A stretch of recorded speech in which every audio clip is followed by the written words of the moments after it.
I'll show you an update on how the software is running. Right now, we're in e-stop. We clear the e-stop. We enable.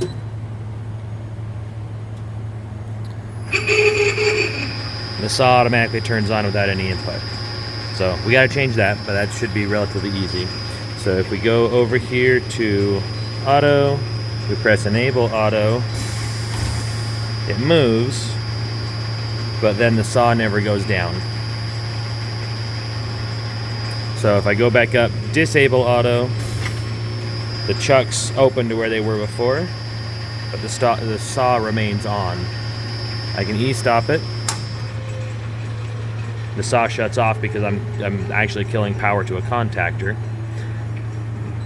Back to home, reset that, power enable, and then the saw will turn back on.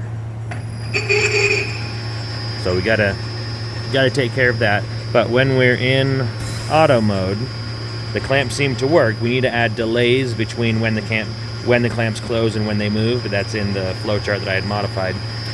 But it doesn't appear that there's anything commanding the saw to move down. If I try to move the saw down in manual mode, it'll go down a little bit until the saw up sensor turns off, the chuck's open, but it won't go any farther. It'll go back up, it'll close, but then that's it. So if I disable auto, go back to manual, move the saw down. So if the saw is down when we're in auto mode, it will move up on its own and then it'll move forward, but it doesn't continue from there. So if I disable that, manual,